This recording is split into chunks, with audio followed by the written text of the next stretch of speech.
So let's see what I've been up to in May. I think we all know the drill by now, so let's get right into it. Did a couple quick sketches of Hinata here from Haikyuu.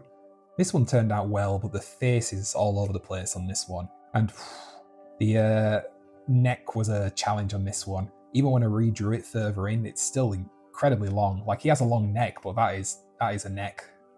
So here I merged together two pieces of key art from Given. They're not fully in proportion with each other for that reason, but I think it still came out okay. The eyes are a little bit off from each other, but I don't think it looks too bad. And here we have one of Mio from My Happy Marriage. Again, the face shape is a little bit out of whack, but I'm not sure if that's just because the top of the head is cut off. If it was zoomed out a little bit more, it might look a little bit better. This is the image where I finally decided on what I need to do in terms of my drawing process. I start with the eyes, go down to the nose, and work outwards in a spiral pattern, filling up the face, and then doing the hair, the neck, and the rest of the body. I tried a few different ways of how to draw a face, but this is the process that works best for me, so I'm pretty much going to be sticking with this going forward. Here's a drawing from the OP of Insomniacs After School. The line work is quite simple, but I tried to focus more on the shading here. You can see how the pen strokes got worked into the direction of the hair to kind of give it more depth and volume. Next up we have the main trio of Lupin the Third. Again, when I take a few different images and try and smush them down onto one page, the scale is usually a little bit off. In this case, I drew Lupin first and then tried to fit Jigen and Goemon on the sides, so I did have to shrink them down a little bit. So that's why Lupin has a giant head.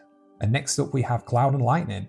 These are referenced from the Dissidia key art, which have super thick dark outlines.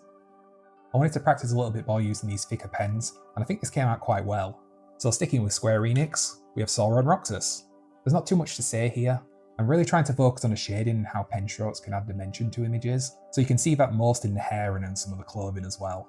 And next up is the final image of the book. That's right, we've actually finished 2 sketch pads. And just to see how much I've improved over the past couple months, I decided to go back to the very first sketch of the first sketchbook and see how much I've improved using these new techniques I've learned. And here we are.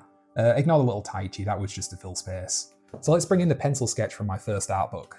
And yeah, I mean, it's been a long journey to get here, but I think seeing it side by side really helps to emphasize how much improvement you can make without really noticing. On a day-to-day level, it's really difficult to notice this, especially sometimes when you do well at a drawing and then the very next one doesn't turn out quite as well as you expect. But it's been a long road to get here since the middle of January. So the question is, what next? Do I start another sketchbook?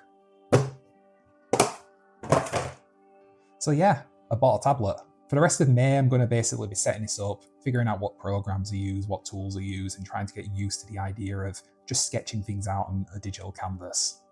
Now, I do have quite a bit of experience using Photoshop on desktop, so what I'm hoping is that some of those skills will then transfer over to this digital art project. Similar to how when I stopped using Eraser and switching over exclusively to using ink pens, there is going to be a learning curve with this.